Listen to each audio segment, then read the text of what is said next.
All right, let's jump into it, shall we? Today, we're diving deep into the world of ethical hacking and something that's been causing quite a stir lately, AI. Specifically, we're looking at the differences between CEH V12 and V13 certifications. And there's an article on the SecurityX platform from CEH Academy that's comparing the two. It's called Labs Comparison, CEH V12 versus CEH V13 AI. It's a fascinating read. What struck me is just how much AI is changing the game. It's not just a small update, it's like a complete overhaul. Totally agree. And the article really drives that point home. V13 is packed with all these AI-focused labs across multiple modules. Like, imagine having to assess a company's security posture. Could you picture using ShellGPT to sift through mountains of data in minutes? It's mind-blowing, right? I mean, you could create a detailed map of their network, pinpoint vulnerabilities, even identify key personnel, stuff that would take a human team weeks to uncover. That's the kind of power AI brings to the table. Okay, so let's break it down a bit. Let's start with footprinting and reconnaissance. We've always done it, but now with ShellGPT. It becomes a whole different ballgame. It's not just about speed, it's about uncovering connections and insights that would be practically impossible for a human to find. Like what? Give me an example. Sure, so you're trying to find links between a company's employees and their online activities. ShellGPT can dig through social media, forums, even code repositories, anything public to find those hidden connections, potential weak points for a social engineering attack. So it's not just replacing Google searches, it's about connecting the dots in a way that wasn't possible before. Absolutely, and it doesn't stop there. Think about scanning networks, traditionally a slow and tedious process, but... Yeah, and honestly, a bit boring. Just running automated tools, waiting for results. But with ShellGPT, it becomes this intelligent probe, adapting its scanning techniques in real time based on the target's responses. It's more effective and much harder to detect. So it's like having an AI that's learning about the network as it scans it, figuring out the best way in without setting off any alarms. You got it. And this adaptability extends to other areas too, like enumeration. That's where you try to identify sensitive data on a system. You're telling me AI can help with that too. It's going beyond simple automation here. It's almost like strategic thinking. That's what's so fascinating. ShellGPT can analyze system responses, figure out the logic behind the data structure, and then use that knowledge to extract valuable information. Think user accounts, passwords, hidden files, things a human might miss or take hours to uncover. Hold on, AI cracking passwords. Isn't that stuff supposed to be, hashed and salted and all those things that make it unbreakable? It's not about breaking the encryption itself. It's about finding weaknesses in the implementation. Like default passwords, predictable patterns, anything that gives the AI an edge. So it's like the AI is looking for those cracks in the system, those human errors that leave a door open. Precisely. And this extends to vulnerability analysis as well. ShellGPT can analyze code, configurations, system responses, anything that might reveal a weakness. It's like having an army of security researchers working 24/7, constantly probing for exploits. Okay, I'm starting to see the bigger picture. It's not just that AI is faster, it's that it thinks differently. It sees things we miss, makes connections we wouldn't even think of. That's exactly why CEH V13 is so groundbreaking. It's preparing ethical hackers for a world where AI is not just a tool, it's almost like a partner in crime. Well, partner in ethical hacking, we should say. Right, of course. But you get the idea. It's a fundamental shift in how we approach cybersecurity. For sure. And speaking of shifts, the article also mentioned that some labs from V12 have been removed, updated, or turned into self-study modules. What's that all about? It's an acknowledgement that the field is moving so fast that traditional classroom learning just isn't enough anymore. So it's like, okay, you've learned the basics, now go out there and get your hands dirty. Exactly. You're not just sitting in a classroom anymore. CEH V13 pushes you to be an independent learner, just like in the real world. You get the theory, but then you're given the tools and challenges to figure things out on your own. That's how you become a truly adaptable ethical hacker. That makes sense. But hold on, we've been talking about AI changing the game for ethical hackers. But doesn't that mean the bad guys have access to this stuff too? That's the reality we're facing. As defenders get more sophisticated, so do the attackers. It's a constant Arms race. Yeah, you could say that. But what's interesting is that this arms race is no longer just about who has the faster processors or the bigger botnets. It's about who can use AI more effectively. So it's a battle of wits, but with AI as the weapon of choice. Precisely. And that's why this deep dive into CEH V13 is so important. It's giving us a glimpse into the future of cybersecurity, a future where AI will be on the front lines, both defending and attacking. It's a lot to take in. But before we get overwhelmed, let's take a closer look at some of those new labs in CEH V13. What kind of hands-on experience are ethical hackers getting now? So we're back, diving deeper into the world of CEH V13. As we were talking about the changes, something really struck me. Oh, what's that? It's the focus on practical experience. The article mentioned that some labs have been converted to self-study modules. That seems like a pretty big shift. It is significant. It suggests the certification isn't just about theoretical knowledge anymore. It's about developing those hands-on skills, that ability to adapt to new tools and technologies. Exactly. It's like saying, okay, you've got the basics down, now go out there and really get your hands dirty. It's about encouraging ethical hackers to experiment, to tinker, to really understand how these AI tools work in practice. And that's where the real learning happens, right? You can read all the books and watch all the tutorials, but nothing beats getting your hands on the tools and actually trying things out for yourself. I can see how that would be so valuable for anyone going into cybersecurity. It's not just about passing a test. It's about developing those skills and that mindset to actually succeed in such a fast-paced field. Precisely. And these self-study modules probably offer a more flexible learning experience, too. Ethical hackers can focus on the areas that are most relevant to their interests or their career goals. And it probably forces them to be more self-directed in their learning, right? They can't just rely on someone to walk them through every single step. They have to figure things out on their own, which is a valuable skill in itself. Absolutely. That kind of self-directed learning fosters problem-solving skills, adaptability, and a much deeper understanding of the subject matter. It also reflects the reality of the cybersecurity world, where things are constantly changing. You can't just rely on what you learned in school or in a training course. You've got to be constantly learning, evolving to stay ahead of the curve. Exactly. Now, going back to the specific labs, you mentioned how the use of AI in cryptography really caught your eye. Let's dig a little deeper into that. Please do. The article talks about Shell GPT being used for cryptographic operations. It's mind-boggling to think about AI being used to crack complex encryption algorithms. Hold on, AI cracking military-grade encryption. Isn't that stuff supposed to be unbreakable? What's the reality here? It's definitely an area of active research. While AI might not be independently cracking the most robust encryption algorithms yet, it can be a powerful tool for cryptanalysis. Cryptanalysis. That sounds intense. It's essentially the art of breaking codes and ciphers. AI can analyze patterns, identify weaknesses in how encryption is implemented, and even speed up those brute force attacks by optimizing the search process. So instead of blindly trying every possible key combination, the AI can look at the encrypted message and make educated guesses about the key, narrowing down the possibilities. That's the idea. It's like having a superpowered code breaker working alongside you. However, it's important to remember that encryption is incredibly complex, and using AI in cryptography probably adds another layer of complexity to it all. It does sound like a constant back and forth. Those trying to create stronger encryption methods and those trying to break them. And AI is becoming more and more important on both sides. And it raises some interesting questions, doesn't it? What happens when AI gets so good at breaking encryption that our current security measures become obsolete? What does that mean for privacy and data security? It's a bit unsettling to think about. It's like we're opening Pandora's box. But I guess that's the nature of technological advancement. There are always risks and rewards. Exactly. And it's up to us to make sure we're using this technology responsibly and ethically. Speaking of responsible use, the article also mentioned how AI can be used to analyze potentially malicious code. Yes, that's an important application. Traditionally, malware analysis has been a very manual process. Security researchers would spend hours dissecting code, looking for signs of malicious intent. I can only imagine how tedious that must be, especially with the amount of malware being created every day. It's like finding a needle in a haystack. Precisely. But with AI, we can automate a lot of that process. AI algorithms can scan code for suspicious patterns, identify known malware families, and even predict how that code might behave.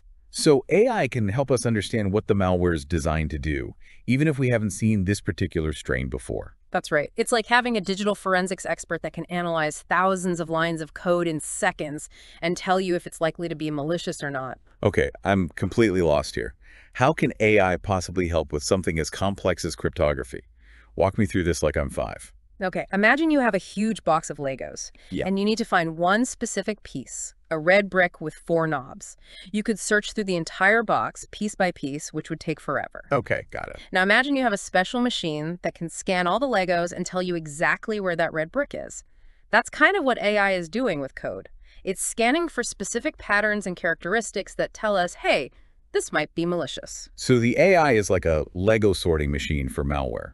That's a great analogy. And it's not just about finding the malware. It's about understanding what it does, how it works, and how to stop it. So it's like having an AI detective on the case, helping us to solve the mystery of the malware. Exactly. And this has the potential to really change the game in the fight against malware.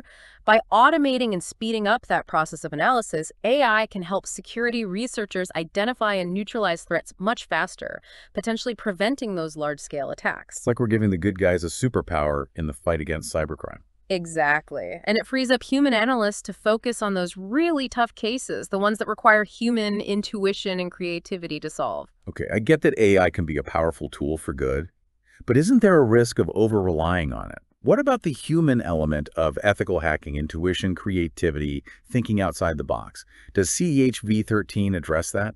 That's a great question, and you're right. It's important to maintain that balance. And CEH V13 does recognize this. It emphasizes the importance of human oversight and critical thinking. So it's not just about teaching people how to use AI tools, it's about teaching them how to use them effectively and ethically. Exactly. It's about understanding the limitations of AI, knowing when to trust your gut, and being able to think creatively to solve those problems that AI just can't handle. It's like having a powerful tool, but you still need to know how to use it properly. You wouldn't just hand someone a chainsaw without the right training. That's a perfect analogy, and that's why CEH V13's focus on both technical skills and critical thinking is so important.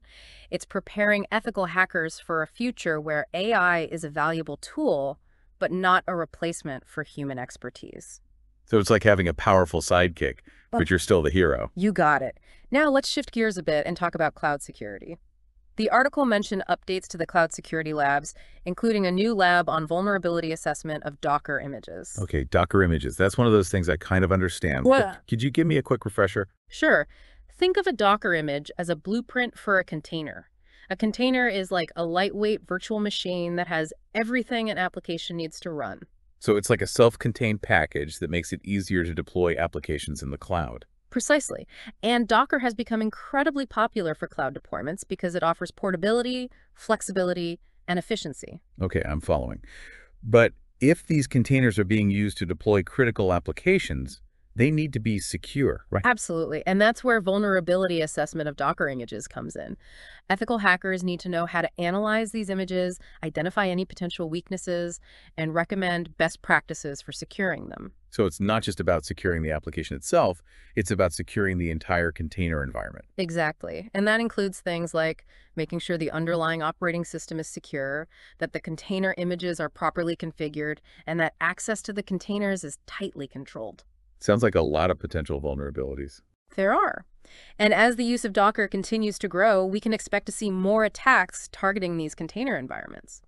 That's why this new lab on vulnerability assessment of Docker images is such a valuable addition to CEH V13. So it's like learning how to secure a whole new world of infrastructure. It's not just about traditional servers anymore, it's about this whole ecosystem of containers and cloud services. Exactly. And it highlights how important collaboration is between developers, security professionals, and cloud providers. Securing container environments is a team effort. And I imagine AI can play a role here too, right? Analyzing those container images for vulnerabilities, automating security configurations, things like that. Absolutely. AI is becoming increasingly important for cloud security, helping organizations identify and mitigate threats much more effectively. It's like having an AI guardian watching over our cloud infrastructure. That's a great way to put it. Now, before we move on, I want to touch on something we mentioned earlier, the ethical implications of using AI in cybersecurity. Right, it's all well and good to have these powerful tools, but we need to make sure they're being used responsibly. What are some of the key ethical considerations? Well, one of the biggest concerns is bias. AI algorithms are trained on data, and if that data is biased, the algorithm will be biased too. So if an AI is trained on data that reflects existing societal biases, It could actually perpetuate those biases in its decision-making. Exactly. For example, if an AI is used to identify potential security threats and it's been trained on data that disproportionately flags people from certain groups, it could lead to unfair or discriminatory outcomes. That's a serious concern. It's like automating prejudice. Precisely. And it's something we need to be very careful about. We need to ensure that the data we use to train AI algorithms is diverse and representative, and that we're constantly monitoring for and mitigating bias. So it's not just about building powerful AI tools, it's about building them responsibly and ethically. Absolutely. And that requires ongoing dialogue and collaboration between developers, security professionals, ethicists, and policymakers. It's a complex challenge, but one we need to tackle head-on. Agreed. Now let's move on to another area where AI is making a big impact. Social engineering. Social engineering. The art of tricking people into giving up sensitive information. Always a fascinating topic. How is AI changing this game? Well, traditionally, social engineering has relied on human skills, persuasion, manipulation, deception. But now AI is being used to automate and enhance these techniques. So instead of a human attacker sending phishing emails or making phone calls, an AI could do it. Exactly.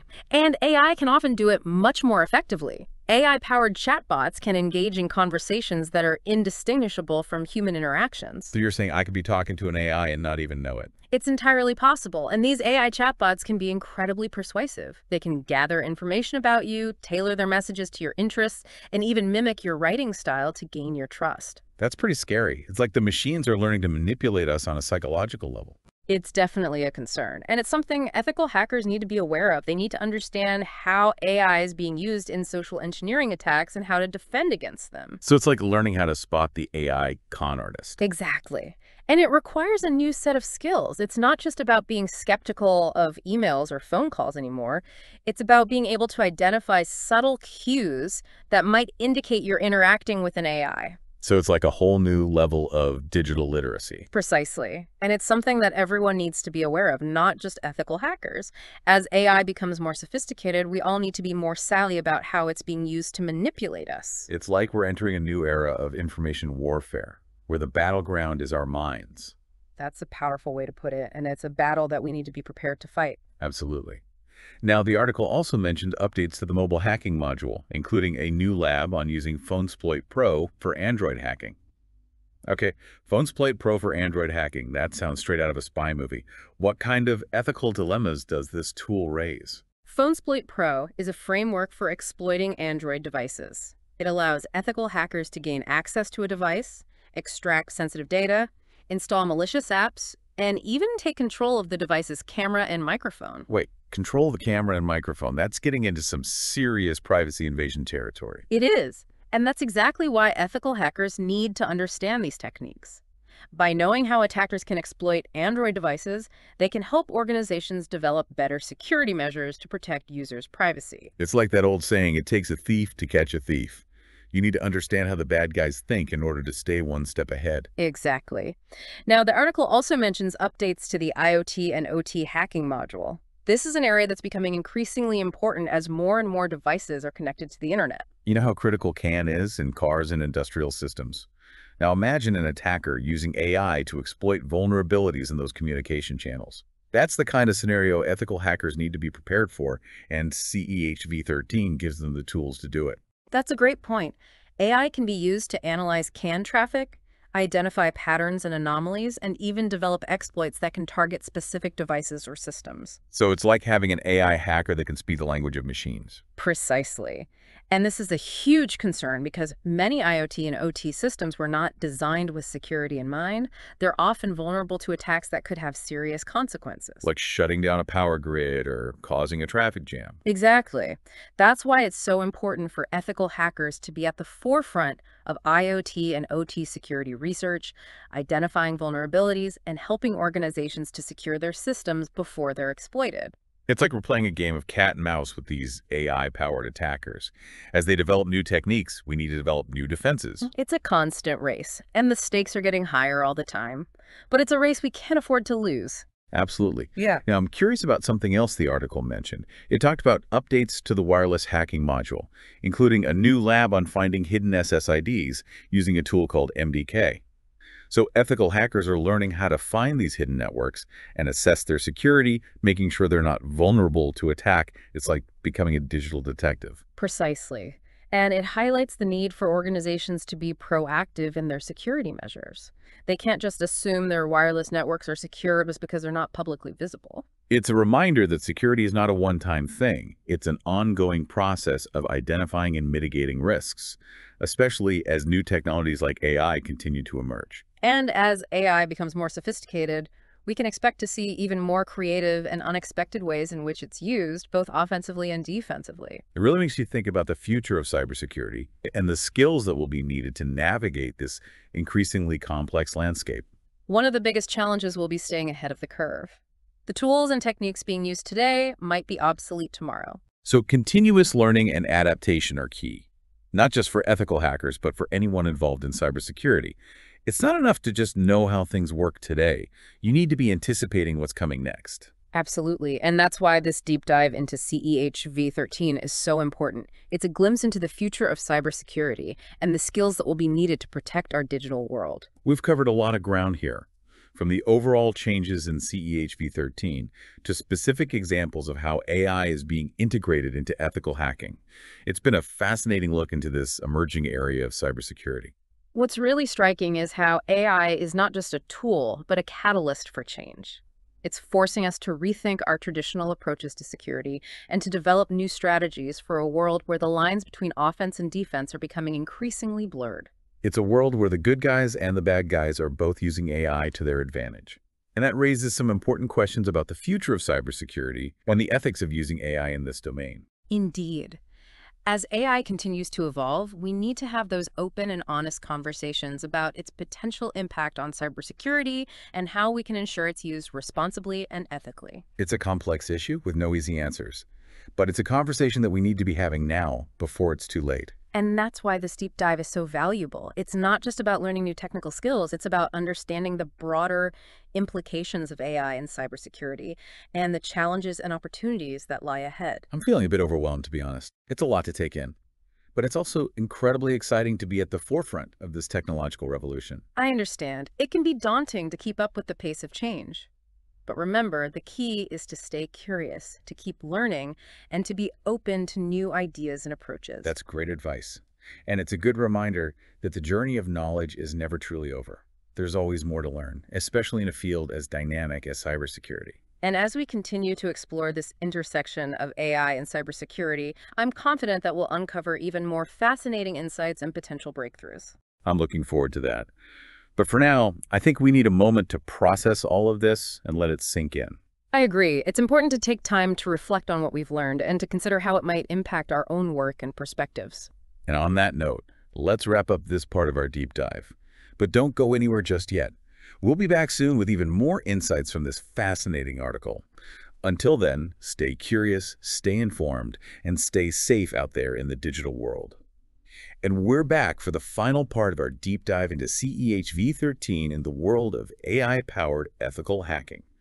It feels like every time we peel back a layer, there's another fascinating twist. It's true, this article just keeps on giving. This time, let's talk about the updates to the Web Application Security Module. Specifically, a new lab focusing on JWT token attacks. JWT tokens, those digital keys that websites use for authentication, right? They seem to be everywhere these days. Exactly. And while they're designed to be secure, just like any technology, if you know the right tricks, they can be exploited. So this new lab, is it basically teaching ethical hackers to become like master key makers, figuring out how to forge these tokens or exploit weaknesses in how they're handled? It's actually even more nuanced than that. Imagine an attacker who doesn't outright steal a token, but instead just subtly modifies it. They could potentially escalate their privileges within an app, getting access to data or features they shouldn't have. That's pretty sneaky. So it's not just about those brute force attacks. It's about really understanding the underlying logic of JWT tokens and finding those subtle points of failure. Precisely. And this lab really dives deep, teaching ethical hackers how to think like an attacker, how to anticipate these vulnerabilities before they can be exploited. It makes you wonder, with all this AI-powered hacking going on, how can organizations even keep up? That's the million-dollar question. Firewalls and antivirus software just aren't enough anymore. You need a multi-layered approach that incorporates AI, but doesn't forget about human expertise. So a blend of cutting-edge technology and good old-fashioned human intuition. You got it. You need AI to analyze huge amounts of data, detect those anomalies, respond to threats in real time, but you still need humans to make those judgment calls, to interpret the findings, to develop strategies that go beyond what AI can do. It's kind of like that famous chess match where a human and an AI teamed up to beat a supercomputer. The human provided the strategy while the AI handled the tactics. That's a great analogy. And it highlights that cybersecurity isn't just a technical field, it's a human one too. It needs that creativity, that problem-solving ability, and understanding how people think and behave. Okay, so we've talked about AI being used to hack androids, break encryption, even manipulate people through social engineering. Phew, it's a lot. What's the key takeaway from all of this for someone who's really passionate about ethical hacking? I think CEH V13 is sending a clear message. AI isn't just a tool, it's a fundamental shift in how cybersecurity is done. Mastering these AI tools, understanding their strengths and limitations, that's going to be what sets the pros apart. It's like in the world of racing, right? You can be a fantastic driver, but if you aren't comfortable with the latest car technology, you're not going to win. Exactly. CEH V13 is making sure ethical hackers are in that driver's seat, equipped with the skills and the knowledge they need to navigate this AI-powered world. As we wrap up this deep dive, I'm left with one final thought. It's not just about the tools or the certifications. It's about a mindset. What do you mean? Well, we've talked about the constant evolution of cybersecurity, this back and forth between attackers and defenders. To me, CEH V13 represents more than just an update. It's a commitment to always staying ahead of the curve, to keep learning, to embrace the unknown. I totally agree. It's about cultivating that culture of continuous learning, curiosity, never being afraid to push those boundaries. That's ultimately what's going to shape the future of cybersecurity. And on that note, a huge thank you to you, our listener, for joining us on this deep dive. We've explored the exciting world of CEH V13 and what AI means for ethical hacking. I hope you've gained some valuable insights and maybe even sparked that thirst for more. It's been a pleasure sharing this journey with you. Remember, the cybersecurity landscape is always changing, so stay curious, stay informed, and most importantly, stay engaged. Who knows what incredible breakthroughs or challenges are waiting for us just around the corner. Until next time, stay safe out there in the digital world.